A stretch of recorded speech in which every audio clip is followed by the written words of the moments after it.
الحمد لله رب العالمين والصلاة والسلام على سيد المرسلين سيدنا محمد وعلى آله وأصحابه أجمعين، أما بعد. أعوذ بالله من الشيطان الرجيم. بسم الله الرحمن الرحيم. هو الذي جعل الشمس ضياء والقمر نورا وقدره منازل لتعلموا عدد السنين والحساب ما خلق الله ذلك إلا بالحق يفصل الآيات لقوم يعلمون. صدق اللہ العظیم. بزرگوں، دوستوں اور بھائیوں،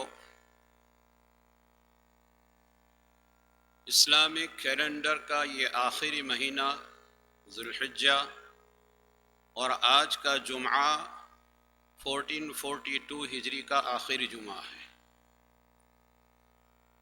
نیکسٹ جمعہ انشاءاللہ 1443 ہجری کا پہلا جمعہ ہوگا. اسلامی کیلنڈر کا ایک سال ختم ہو رہا ہے اور دوسرا سال 2-3 روز کے بعد شروع ہو جائے گا.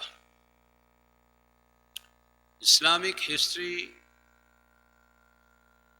اس میں نبی کریم صلی اللہ علیہ وسلم کے زمانے میں اور آپ کے بعد صحابہ کرام کے زمانے میں بھی ہجری سن اس وقت شروع نہیں کیا تھا. کبھی کسی واقعے کے کوئی ریفرنس دینا ہوتا ہے، کسی کو کوئی کون سے وقت یہ ہوا تھا، کس سال میں ہوا تھا، یہ اگر موقع آتا تو کبھی نبی صلی اللہ علیہ وسلم کی ولادت کا ریفرنس دے دیتے تھے کہ آپ کی ولادت کے سال یہ ہوا تھا، پیدائش کے سال. یا خانہ کعبہ پر ابرہہ نے جو حملہ کیا تھا اس قصے کا ریفرنس دے کر بات کیا کرتے تھے. لیکن سن 17 ہجری میں سیدنا عمر فاروق رضی اللہ تعالیٰ عنہ خلیفہ ثانی، ان کے زمانے میں یہ مشورہ ہوا کہ بھائی مسلمانوں کو کوئی ایک اسلامک کیلنڈر کے لیے طے کر لینا چاہیے کہ اسی کے ریفرنس سے ہم حساب کتاب کریں اور اسی سے ہم مہینے اور سال شروع کریں اور سال ختم کریں. محرم پہلا مہینہ تو ہے ہی اور ذی الحجہ لاز مہینہ ہے، لیکن اسلامک کیلنڈر کا تقویم کا ہم سال کس سے شروع کریں، کون سے واقعے سے شروع کریں. تو مختلف رائے صحابہ میں ہوئی.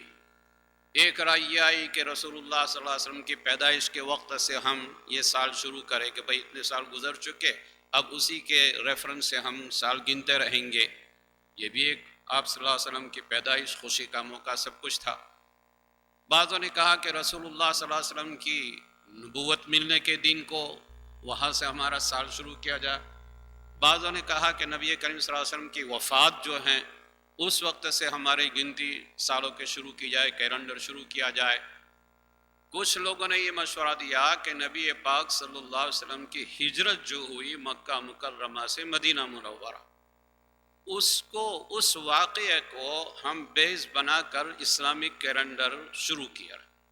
محرم پہلا مہینہ تو ہے، لیکن آپ صلی اللہ علیہ وسلم کی ہجرت کے اتنے سال ہو گئے. سیدنا عمر رضی اللہ تعالیٰ عنہ کے زمانے میں جو میں نے کہا کہ 17 سال ہو گئے تھے، تو سارے صحابہ کا اجماع اس پر ہوا، سبھی نے اس پر متفق رائے دی کہ یہ بات صحیح ہے، اور اس کے کچھ فوائد بھی بیان کیے کہ ہم ہجرت سے، آج صلی اللہ علیہ وسلم کی ہجرت سے کیوں اسلامک کیلنڈر کی ابتدا کریں. چونکہ ہجرت ایک عربی لفظ ہے، اس کا معنی ہے چھوڑنا، کسی چیز کو چھوڑنا.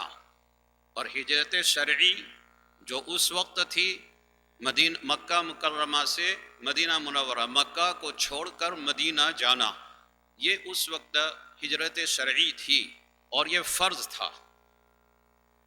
آج بھی مسئلہ یہی ہے کہ کہیں کسی جگہ پر اپنے دین اور ایمان کی، اسلام کی حفاظت نہ کر سکتا ہو آدمی، اور کفر میں مبتلا ہو جانے کا ایک مجموعی اندیشہ ہو، تو ان کو وہاں سے ہجرت کر کے ایسی جگہ پر جانا جہاں اپنی ایمان اور اسلام کی حفاظت کر سکتے ہو، یہ فرض ہے۔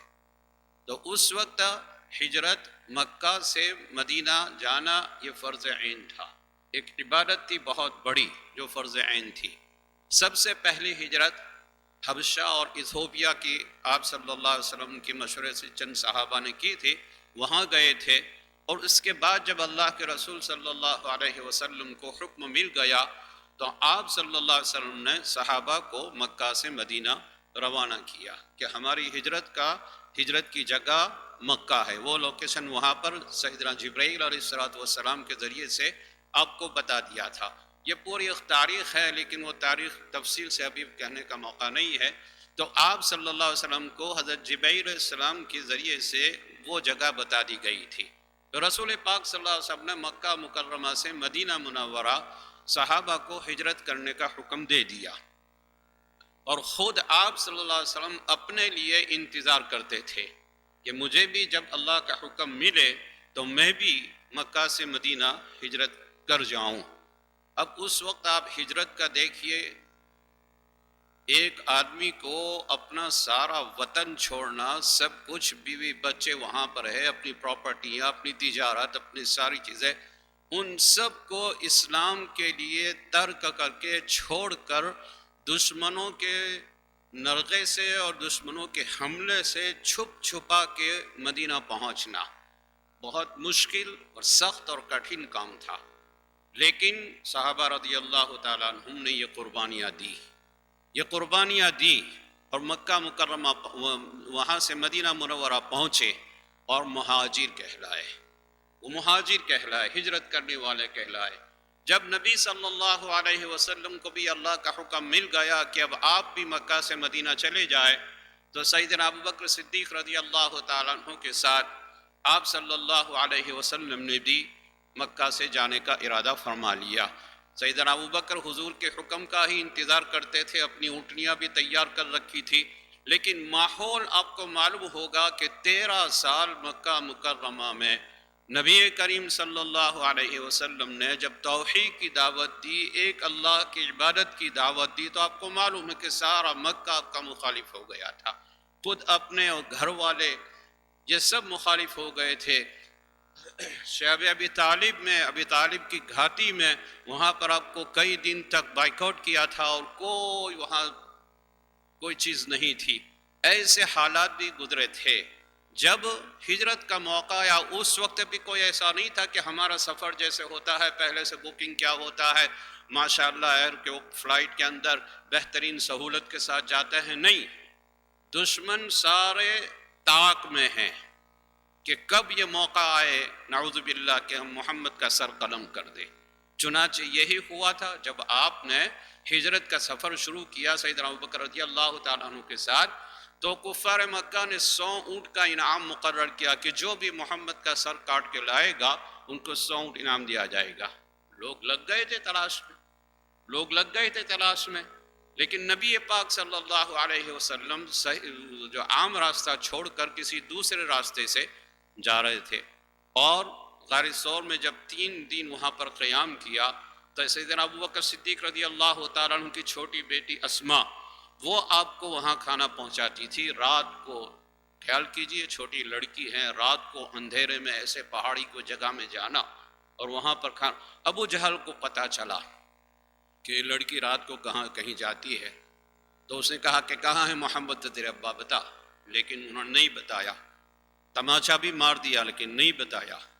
بہرحال یہ سارے سفر کا راستہ ہوا، اسی کو اللہ تعالیٰ نے قرآن مجید میں فرمایا إِلَّا تَنْصُرُهُ فَقَدْ نَصَرَهُ اللَّهُ إِذْ أَخْرَجَهُ الَّذِينَ كَفَرُوا ثَانِيَ اثْنَيْنِ إِذْ هُمَا فِي الْغَارِ إِذْ يَقُولُ لِصَاحِبِهِ لَا تَحْزَنْ إِنَّ اللَّهَ مَعَنَا فَأَنزَلَ اللَّهُ سَكِينَتَهُ۔ یہ پوری آیت قرآن کریم کی اسی کی طرف اشارہ کر رہے ہیں کہ جب آپ غار ثور میں تھے اور آپ 2 ہی تھے اور دشمن پورے آپ کی تلاش میں تھے، اور ابو بکر نے کہہ دیا کہ بالکل دشمن ہمارے اوپر آ گئے ہیں، غار کے بالکل دہانے پر منہ پر آ گئے ہیں، تو اللہ کے رسول صلی اللہ علیہ وسلم نے پختہ ایمانی کیفیت کے ساتھ ابو بکر صدیق کو تسلی دی۔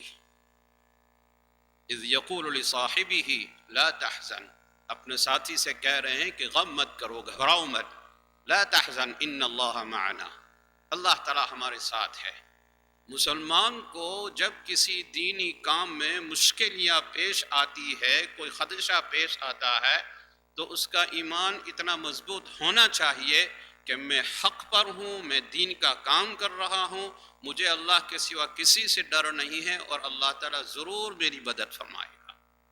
ایسے موقع پر اللہ کے رسول صلی اللہ علیہ وسلم کا اتنا فرما دینا سیدنا صدیق سے، لا تحزن ان اللہ معنا، بھائی گھبراؤ مت، اللہ ہمارے ساتھ ہے، بس سکون اطمینان ہو گیا۔ بہرحال یہ سفر پورا ہوا، آپ صلی اللہ علیہ وسلم مدینہ منورہ پہنچ گئے، اور وہاں پر جو حال تھا کہ انصار کی لڑکیاں بھی اور انصار کے دوسرے آدمیوں بھی جنہوں نے اسلام پہلے سے قبول کر لیا تھا، استقبال کے لیے نکلے، آپ صلی اللہ علیہ وسلم کا استقبال کیا، آپ صلی اللہ علیہ وسلم وہاں رہے، اور سب سے پہلے اسلامی اسٹیٹ جو قائم کیا وہ مدینہ منورہ میں قائم کیا، اور آپ نے اپنی دانش مندی سے، اپنی خداداد صلاحیت اور حکمت سے، نبوت کے نور سے اس طرح مدینہ کا ماحول بنانا شروع کیا کہ ایک طرف اسلامک اسٹیٹ بھی قائم کیا، دوسری طرف کفار مکہ اور دوسرے سارے خاندان جو دشمن تھے وہ مدینہ میں بھی آپ کو چین سے رہنے نہیں دیتے تھے، وہاں سے بھی حملے کی تیاریاں ہو رہی تھی اور حملہ کر رہے تھے۔ یہ سارے غزوات جو ہوئے، جہاد جو ہوا، غزوہ بدر ہوا، غزوہ احد ہوا، غزوہ خندق ہوا، یہ سب اسی لیے کرنا پڑا آپ صلی اللہ علیہ وسلم کو کہ اس کا مقابلہ کیا، اور وہاں پر مدینے میں آنے کے بعد بھی آپ کو سکون و چین سے اور صحابہ کو سکون و چین سے رہنے نہیں دیا، لیکن اللہ تعالیٰ نے مدد فرمائی۔ کہاں مکہ کا حال وہ تھا کہ جب مکہ میں آپ تھے تو یا تو آپ کو قید کرنے کا، یا آپ کو قتل کرنے کا، یا آپ کو در بدر کرنے کا ارادہ کرتے تھے۔ وَإِذْ يَمْكُرُ بِكَ الَّذِينَ كَفَرُوا لِيُثْبِتُوكَ أَوْ يَقْتُلُوكَ أَوْ يُخْرِجُوكَ وَيَمْكُرُونَ وَيَمْكُرُ اللَّهُ وَاللَّهُ خَيْرُ الْمَاكِرِينَ، کہ تم اپنی چال چلو، تم اپنی پلان بناؤ، اللہ تعالیٰ اپنا پلان بناتے ہیں۔ مکہ مکرمہ میں جب آ گئے، وہاں اسلام کی پھیلانے کی، اسلام کو فروغ دینے کی، مسلمانوں کو آباد کرنے کی بہت اچھی حکمت عملی آپ نے اختیار کی، اور اللہ تعالیٰ نے نصرت فرمائی اور اسلام کا بول بالا ہوا۔ مجھے خیر وہ ہجرت کا پورا واقعہ تو بیان کرنا نہیں ہے، لیکن ہمیں اتنا جو سبق ملتا ہے ہجرت سے، نمبر ایک، اور بہت ساری حکمتیں اور بہت سارے سبق ہیں، لیکن نمبر ایک جو مختلف وقت میں، ایک تو یہ ہے کہ امانت کو ادا کرنا۔ نبی پاک صلی اللہ علیہ وسلم جب مکہ مکرمہ سے ہجرت کر کے جا رہے تھے تو بہت سے لوگوں نے آپ صلی اللہ علیہ وسلم کو اپنی چیزیں امانت کے طور پر دی تھی، آپ امین کہلاتے تھے۔ اللہ کے رسول، اس میں غیر مسلموں کو بھی امانت تھی، ان کی بھی امانت تھی۔ اللہ کے رسول صلی اللہ علیہ وسلم نے وہ سب امانتوں کا ذمہ دار سیدنا علی رضی اللہ تعالیٰ عنہ کو بنا دیا تھا، اور کہہ دیا تھا کہ یہ فلاں فلاں فلاں کی امانت ہے، میں جب جاؤں تو یہ امانت ان کو سپرد کر دینا۔ ان اللہ یأمرکم ان تؤدوا الامانات الی اہلہا، اللہ تعالیٰ تمہیں حکم فرماتے ہیں کہ تم امانتوں کو امانت والوں کو سپرد کرو۔ امانت میں خیانت کرنا بہت بڑا گناہ ہے۔ منافق کی نشانی یہ بتائی ہے اللہ کے رسول صلی اللہ علیہ وسلم، وَإِذَا اؤْتُمِنَ خَانَ، کہ جب ان کو امانت دی جاتی ہے تو وہ خیانت کرتے ہیں۔ کوئی آپ کو اچھا سمجھ کر، کوئی آپ کو پر اعتماد اور بھروسہ کر کے کسی چیز کی امانت دے تو اس امانت کو وقت پر ادا کرنا یہ ایک اسلامی فریضہ ہے، یہ کامل مسلمان ہونے کی علامت ہے۔ تو نبی پاک صلی اللہ علیہ وسلم نے اپنے جانے سے پہلے ساری امانتوں کا ذمہ دار سیدنا علی رضی اللہ تعالیٰ عنہ کو بنا دیا کہ میرے جانے کے بعد یہ امانتیں ہیں اور فلاں فلاں کی ہے، اب ان کو سپرد کر دینا۔ اور دوسری بات استقلال، ایمانی استقلال اور مضبوطی، جیسے میں نے ابھی ذکر کیا کہ غار میں پھنسے ہوئے ہیں، دشمن سارے تلاش میں ہیں، دہانے پر آ گئے ہیں، غار کے منہ پر آ گئے ہیں، لیکن نبی کا ایمان کبھی بھی متزلزل نہیں ہوتا۔ بہت سے مواقع ایسے آئے ہیں جہاد کے موقع پر، غزوے کے موقع پر اور سارے مدینے کے رہائش میں، مکہ کے رہائش میں، لیکن انبیاء کا ایمان جو ہے وہ اتنا مضبوط ہوتا ہے کہ ذرہ برابر متزلزل نہیں ہوتا۔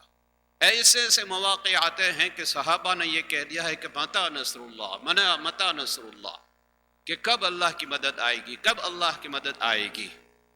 لیکن اللہ کے رسول جو ایک اپنے عزم کے پختہ ہوتے ہیں، الا ان نصر اللہ قریب، اللہ کی مدد قریب ہوگی۔ ہمیں یہ سبق ملتا ہے، ہمیں یہ سبق ملتا ہے کہ اللہ کا کام کرنے والے، اللہ کے دین کا کام کرنے والے، اللہ کی مساجد کا کام کرنے والے، اللہ کے مدارس کا کام کرنے والے، بہت سارے حالات آئیں گے، بہت سارے حالات آئیں گے۔ ہم پر تو اتنا نہیں آئے جتنے کہ رسول اللہ اور صحابہ آئے تھے، لیکن آئیں گے، زمانے کے اعتبار سے حالات آتے ہیں، لیکن ان حالات میں ہمارا ایمان اور اللہ پر ہماری امید اور اللہ پر ہمارا یقین بالکل لرزنا نہیں چاہیے، بالکل متزلزل نہیں ہونا چاہیے۔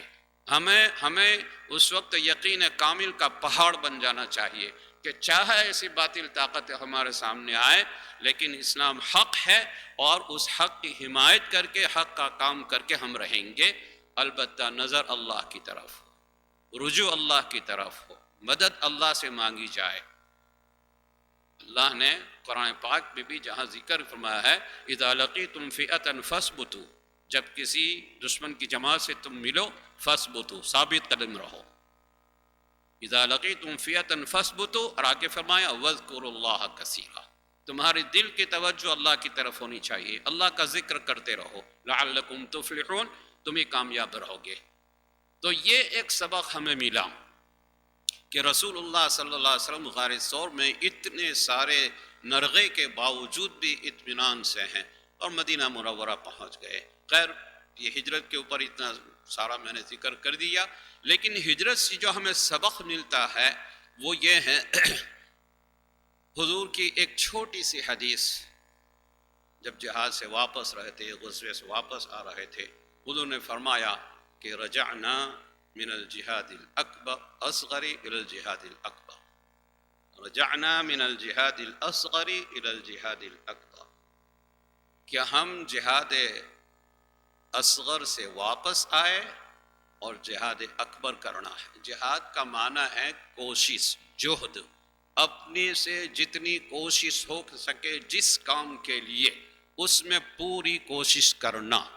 ہر وقت جہاد کا معنی لڑائی وغیرہ کا نہیں ہوتا ہے، یہ غلط فہمیاں عام کر دی گئی ہے، لیکن جہاد کا اصل عربی لفظ کا معنی ہے اپنے سے بنتی پوری کوشش کرنا۔ تو اللہ کے رسول فرماتے ہیں کہ یہ ہے، لیکن اصل جہاد اکبر اپنے نفس کے ساتھ کا جہاد کرنا ہے، اپنے نفس کے ساتھ کا جہاد کرنا ہے کہ میرا نفس مجھے کس طرف لے جا رہا ہے۔ آیا میرا نفس مجھے معصیت کی طرف لے جا رہا ہے یا میرا نفس مجھے صحیح راستے پر لے جا رہا ہے؟ تو اس سال کے اختتام پر ہم یہ سوچیں، اللہ تعالیٰ پہلے تو اللہ سے دعا کریں کہ جو کچھ اس سال کے پورے سال جو کچھ اللہ کی توفیق سے عبادتیں ہوئی ہیں، جو کوئی نیک کام ہوئے ہیں، جب کسی کی بہبودی کا کام اللہ نے، فلاح کا کام ہم سے اللہ نے لیا ہے، تو اللہ تعالیٰ اسے قبول کرے۔ اور دوسرے نمبر پر سچے دل سے توبہ کریں، 2 رکعت صلاۃ التوبہ پڑھیں اور اللہ سے عاجزی اور گڑ گڑا کر یہ توبہ کرے کہ یا اللہ، یہ پورا سال آپ کی نعمتیں کھاتے رہیں، آپ کی نعمتیں برستی رہی، ہمارے گناہ اور معصیت کے باوجود آپ نے اپنی نعمتیں سے ہمیں محروم نہیں کیا۔ دنیا میں کتنے لوگ ہیں جو بیچارے پریشانی میں ہیں، لیکن ہمیں آپ نے محروم نہیں کیا۔ تو 2 رکعت صلاۃ التوبہ پڑھ کے اللہ کے حضور میں سال کی جتنی بھی معصیت اور گناہ ہو چکے ہیں اس سے معافی چاہے۔ 2 بات یہ۔ تیسری بات، آئندہ سال جو آ رہا ہے اس کے لیے دعا کریں کہ اللہ تعالیٰ پورا سال ہمیں نیک توفیق نصیب فرمائے، ہم سے ایسے کام لے جو کام اللہ کے حقوق سے متعلق ہو، بندے کے حقوق سے متعلق ہو۔ ہم سے کوئی ایسا کام نہ ہو جس سے کسی پر ظلم و زیادتی ہو، جس سے کسی کا حق ہم مارے، جس سے اللہ کی معصیت ہو جائے۔ یہ ایک اللہ سے معاہدہ کرے، یہ دعا کرے اللہ تعالیٰ سے کہ اللہ پورا سال ہمارے لیے امن و امان، سکون، اطمینان، چین کی زندگی بسر کرائے، اور معصیت سے، گناہوں سے اللہ تعالیٰ ہماری حفاظت فرمائے۔ یہ بہت ہی قابل رشک لوگ ہیں کہ جنہوں نے گزشتہ سال جو گزرا ہے اس میں بھی اللہ کی توفیق سے نیک عمل کیا، اور آئندہ سال بھی اللہ کے ساتھ یہ معاہدہ کر رہے ہیں کہ یا اللہ ہم آپ سے یہ عہد کرتے ہیں کہ ہمیں نیک کاموں میں شامل رکھنا، ہمیں نیک بزرگوں کے ساتھ شامل رکھنا۔ یہ اللہ سے دعا کرے، یہ بہت ہی بڑی انسان کی فتح اور کامیابی ہے جو اس ہجرت سے اور جو اس ایک سال کے بدلنے سے۔ قرآن کریم میں اللہ تعالیٰ فرماتے ہیں ان فی اختلاف اللیل والنہار لآیات لأولی الالباب، رات اور دن کے بدلنے میں البتہ نشانیاں ہیں عقل مندوں کے لیے۔ رات دن جب بدلتے ہیں تو ہفتہ بنتا ہے، مہینہ بنتا ہے، سال بنتا ہے، سال گزرتا ہے۔ اللہ اس میں فرماتے ہیں کہ لآیات لأولی الالباب، عقل مندوں کے لیے اس میں بہت بڑی نشانیاں ہیں۔ کیا نشانیاں ہیں؟ کیا نشانیاں ہیں؟ ایک تو یہ ہے کہ اللہ تعالیٰ کا سب سے بڑی مخلوق سورج اور چاند یہ اللہ کی نافرمانی نہیں کرتا۔ میں نے جو آیت تلاوت کی هو الذی جعل الشمس ضیاء والقمر نورا وقدرہ منازل، اللہ تعالیٰ نے اتنی اس کی منزلیں طے کی ہے، منزلیں مقرر کی ہے کہ چاند اس وقت میں کہاں ہوگا، اس وقت کہاں جائے گا، کس وقت ڈوبے گا، سورج کس وقت طلوع ہوگا، کس وقت وہاں پر جا کے ڈوبے گا، اور اس سے تم لتعلموا عدد السنین والحساب، تاکہ تم اپنے سالوں کی گنتی کریں کہ بھائی ایک سال ختم ہوا، دوسرا سال شروع ہوا، اور دوسرے اپنے حساب کتاب کے لیے قمری تاریخ اور شمسی تاریخ، سورج کی تاریخ، دونوں سے اپنی تاریخ لے کر اپنے حساب کتاب تم لکھ سکو۔ تو یہ اللہ کی بہت بڑی نعمت ہے، اسی لیے اس کے بعد اللہ تعالیٰ نے فرمایا ان فی ذلک لآیات لقوم یعلمون، اس میں اللہ تعالیٰ کی بڑی نشانیاں ہیں اس قوم کے لیے جو علم رکھتے ہو، یقین رکھتے ہو کہ اتنی بڑی مخلوق جس کو اللہ نے جو ڈیوٹی سپرد کی ہے وہ رات دن اپنی ڈیوٹی میں لگے ہوئے ہیں، اس سے کبھی آگے پیچھے نہیں ہوتے۔ تو میں ایک انسان ہوں، میرے اندر بھی اگر میں غور کروں تو سارا عالم مجھ میں ہے۔ اللہ تعالیٰ نے انسان کی پیدائش بھی ایسی کی ہے کہ سارا عالم ہمارے اندر ہے۔ وَفِي أَنفُسِكُمْ أَفَلَا تُبْصِرُونَ، تم اپنی ذات میں غور کرو، تم نہیں دیکھتے ہو۔ تو جب اتنی بڑی مخلوق اللہ تعالیٰ کی نافرمانی نہیں کرتی تو یہ نعمتیں کھانے والا انسان یہ کیسے اللہ کی نافرمانی کر سکتا ہے؟ کیسے کرے گا؟ اس لیے سال ختم ہو رہا ہے، دوسرا سال شروع ہو رہا ہے، عزم کرے، پختہ ارادہ کرے کہ ہم اللہ کی نافرمانی نہیں کریں گے، ہم کسی بندے کو تکلیف نہیں دیں گے، جو کچھ ہوا اللہ تعالیٰ معاف کر دے۔ بلکہ میں تو یہ کہتا ہوں کسی کو اپنے بھائی کے ساتھ، اپنی بہن کے ساتھ، اپنی کسی عزیز اور قریب کے ساتھ کچھ بھی ہوا ہو، دل شکنی ہو، معاف کر دے۔ سامنے چل کر، خود آگے چل کر اسے معافی مانگ لے، اس کے سامنے آ جائے۔ اللہ تعالیٰ کو تواضع پسند ہے، جب بندہ آگے چل کر اسے معاف کرتا ہے تو اللہ اسے معاف کر دیتا ہے، اللہ اسے معاف کر دیتا ہے۔ اس لیے یہ سال ہمارے لیے اللہ تعالیٰ آئندہ سال جو ہے امن و امان، سکون اور چین کا باعث بنائے۔ تو ایک تو یہ ہے کہ اللہ کی عبادت کا پختہ ارادہ کر لے، بندوں کے حقوق ادا کرنے کا پختہ ارادہ کر لے کہ جس کے حقوق مجھ پر ہے میں پورا اس کا حق ادا کرتا رہوں گا، جس سے کہ بندے کے حق کی ذمہ داری اللہ کے حق سے زیادہ سنگین ہے، وہ سیریس ہے۔ بندہ معاف کرے تو ہی معاف ہوتا ہے۔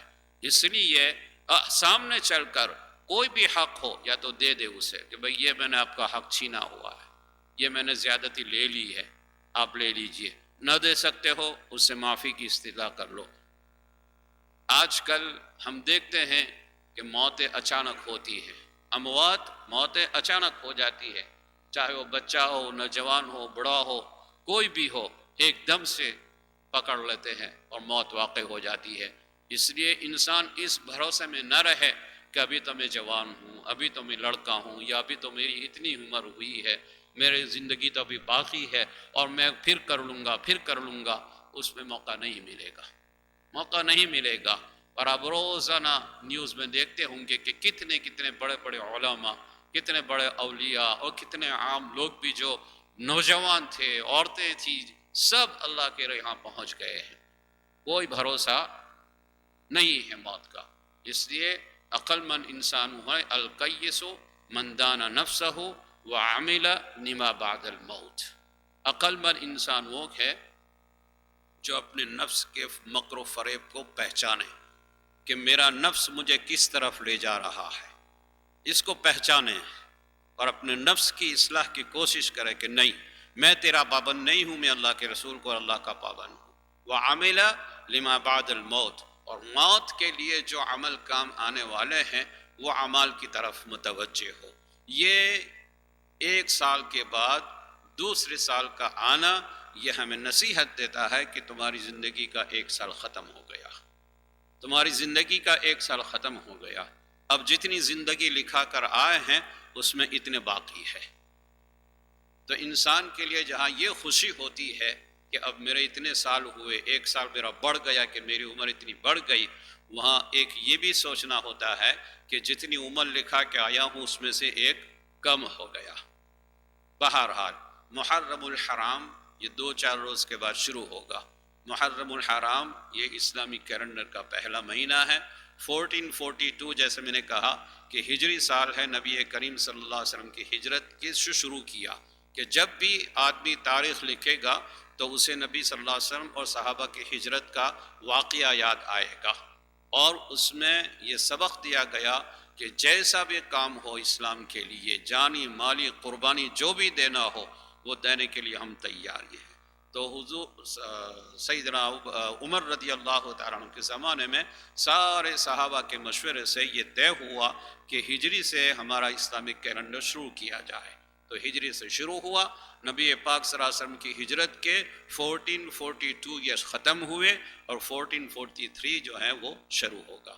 یہ ہجرت کی ایک تاریخ ہے جو میں نے مختصراً آپ سے بیان کر دی، ورنہ ہجرت کی تاریخ اور ہجرت سے کیا کیا عبر اور نصیحتیں ہیں وہ بہت سی گویا کے سفر میں، مکہ کی قیام میں، مدینے کے قیام میں بہت ساری یہ حکمتیں اس میں پوشیدہ ہے۔ اللہ تعالی ہمیں اپنے آپ کو سمجھ کر صحیح راستے پر ہمیں خود کو ڈالنے کی اللہ پاک توفیق نصیب فرمائے، اور اللہ تعالی آئندہ آنے والا سال ہمارے لیے خیر و برکت کا باعث بنائے، امن اور سکون کا باعث بنائے۔ دنیا میں ساری جگہ جہاں بھی مسلمان کے اوپر ظلم ہو رہا ہے، اللہ تعالیٰ ان سب ظلموں کو ہٹا کر پوری امن سکون کے ساتھ ان کو زندگی گزارنے کی سعادت نصیب فرمائے۔ سب کو نیا سال مبارک ہو، اور سب کے لیے دعا گو ہوں کہ ہم سب کے لیے اللہ یہ سال مبارک فرمائے۔ وآخر دعوانا ان الحمد للہ رب العالمین۔ الحمد لله رب الأرض والسماوات، جعل من الهجرة النبوية تاريخا وعبرا وعظات، وأشهد أن لا إله إلا الله وحده لا شريك له، وأشهد أن سيدنا ونبينا محمدا عبد الله ورسوله، اللهم صل وسلم وبارك عليه وعلى آله وصحبه أجمعين وعلى من تبعهم بإحسان إلى يوم الدين. أما بعد، فأوصيكم عباد الله ونفسي بتقوى الله. قال جل في علاه: يا أيها الذين آمنوا اتقوا الله وكونوا مع الصادقين. أيها المؤمنون، نبارك لكم عاما هجريا جديدا نستذكر فيه مناسبة كريمة، وهي هجرة النبي صلى الله عليه وسلم من مكة إلى المدينة، فقد كانت انطلاقة حضارية للبشرية تجلت فيها القيم الإيمانية والأخلاقية والإنسانية. فمن القيم الإيمانية ترسيخ اليقين وحسن الظن بالله عز وجل والاعتصام بدينه. فعندما قال أبو بكر الصديق رضي الله عنه للنبي صلى الله عليه وسلم: لو أن أحدهم نظر تحت قدميه لأبصرنا، قال له صلى الله عليه وسلم: ما ظنك يا أبا بكر باثنين الله ثالثهما.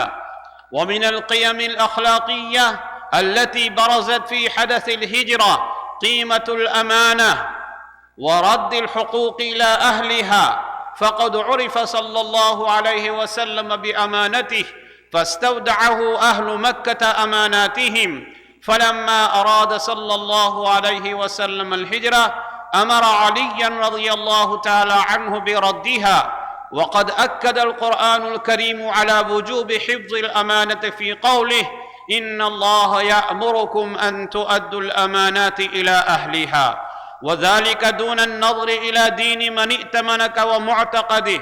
قال أحد العلماء: ثلاثة يؤدين إلى البر وغيره: الأمانة والعهد وصلة الرحم، كما رسخت الهجرة النبوية المبادئ الإنسانية وعززت التسامح مع غير المسلمين. فقد استأجر رسول الله صلى الله عليه وسلم وأبو بكر عبد الله بن عريقط لأمانته ومهارته ليدلهما على الطريق، فكان من غير المسلمين. فكانت الهجرة النبوية نواة لمجتمع جديد معطاء قائم على الأسس الإيمانية والقيم الأخلاقية والمشتركات الإنسانية.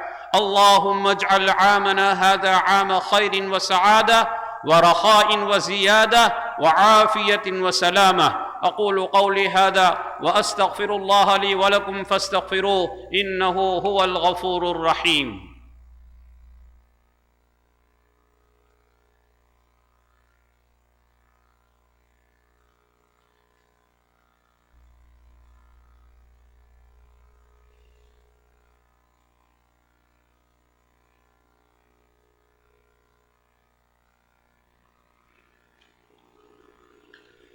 الحمد لله وحده، والصلاة والسلام على من لا نبي بعده، وعلى آله وصحبه ومن تبع هديه. أوصيكم عباد الله ونفسي بتقوى الله.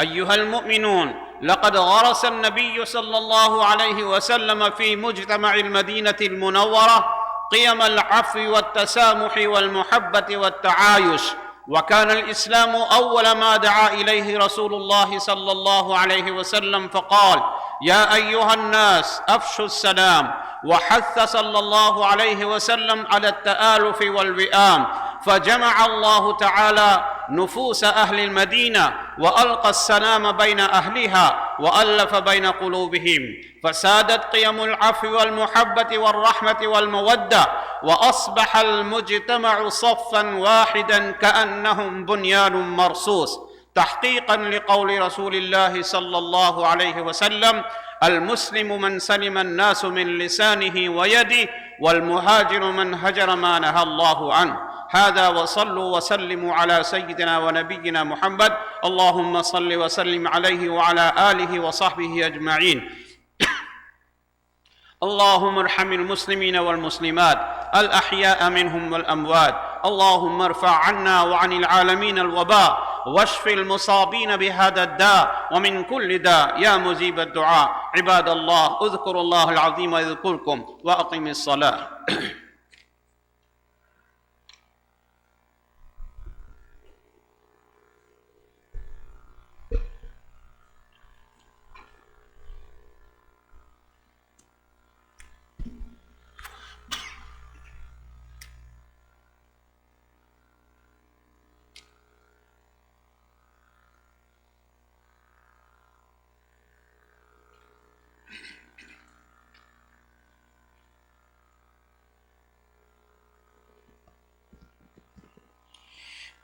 الله أكبر، الله أكبر، الله أكبر، الله أكبر.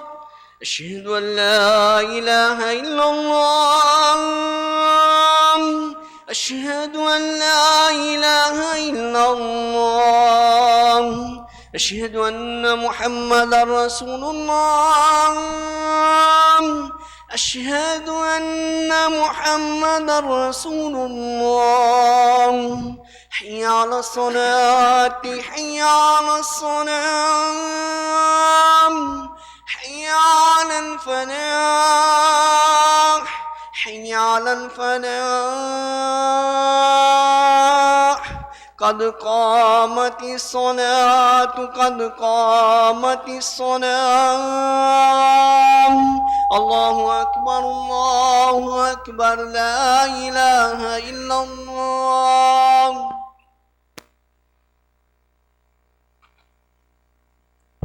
الله أكبر.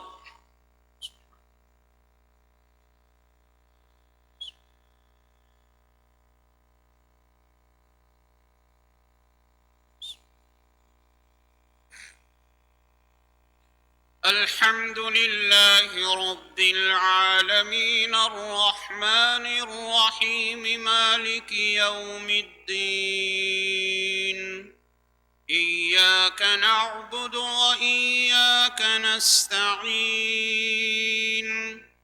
اهدنا الصراط المستقيم صراط الذين أنعمت عليهم غير المغضوب عليهم ولا الضالين.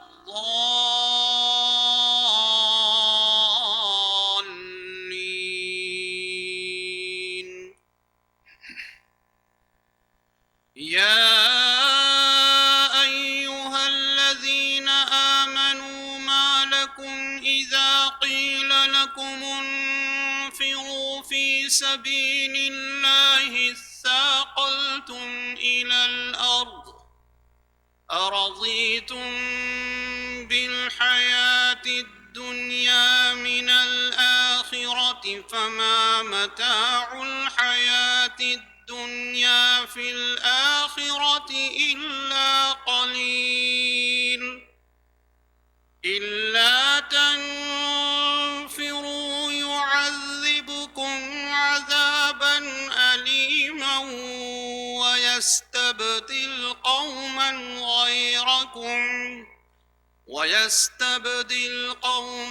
غيركم ولا تضروه شيئا والله على كل شيء قدير. الله أكبر.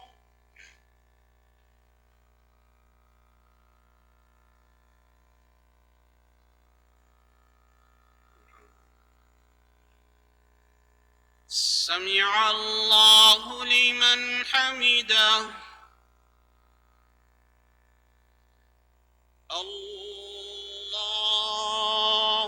أكبر.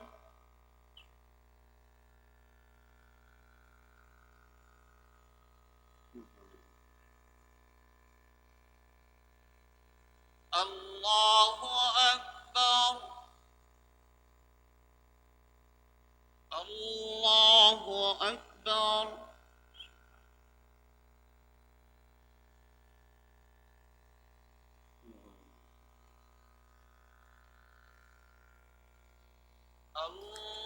الله أكبر.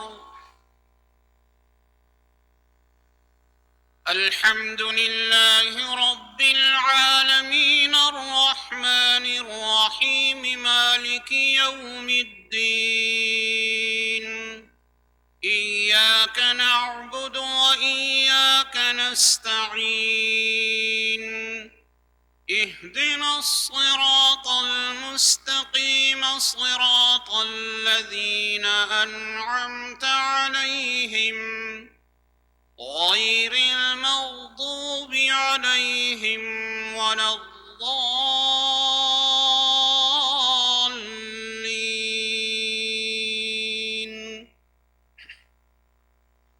إلا تنصروه فقد نصره الله إذ أخرجه الذين كفروا ثاني اثنين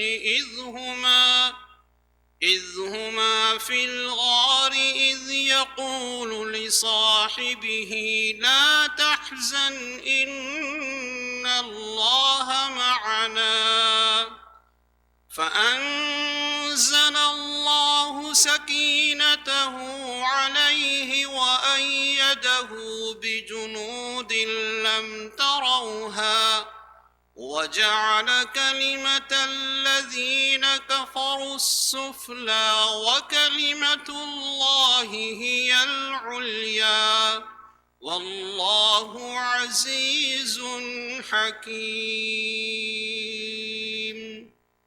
الله أكبر.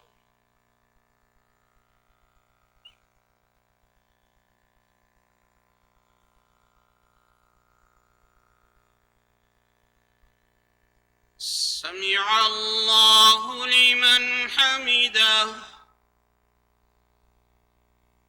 الله أكبر.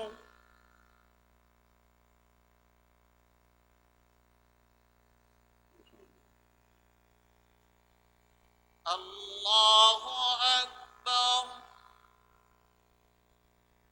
الله أكبر.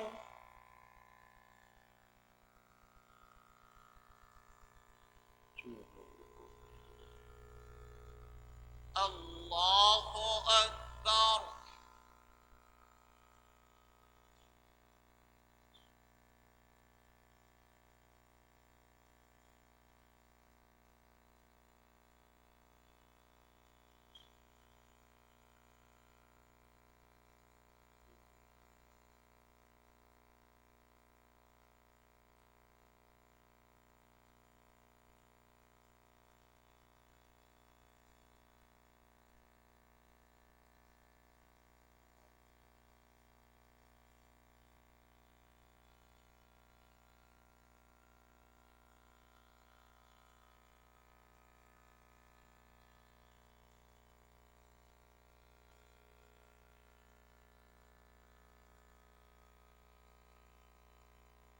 السلام عليكم ورحمة الله. السلام عليكم ورحمة الله.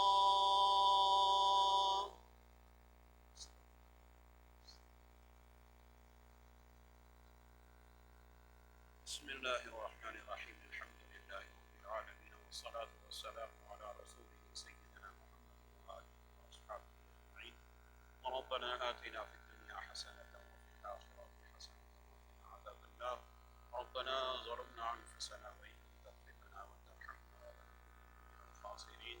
ربنا فاغفر لنا ذنوبنا وكفر عنا سيئاتنا وتوفنا مع الأبرار. اللهم إنا نسألك علما نافعا ورزقا واسعا وعملا صالحا وإيمانا مستقيما وفضلا دائما وشفاء من كل داء. اللهم اغفر لحينا وميتنا وشاهدنا وغائبنا وصغيرنا وكبيرنا وذكرنا وانثانا. اللهم من أحييته منا فأحينا بالإسلام ومن توفيته منا فتوفه على الإيمان. يا فاطر السماوات والأرض أنت ولينا في الدنيا والآخرة. توفنا مسلمين وألحقنا بالصالحين غير خزايا ولا ندامة ولا مفتونين. ربنا تقبل منا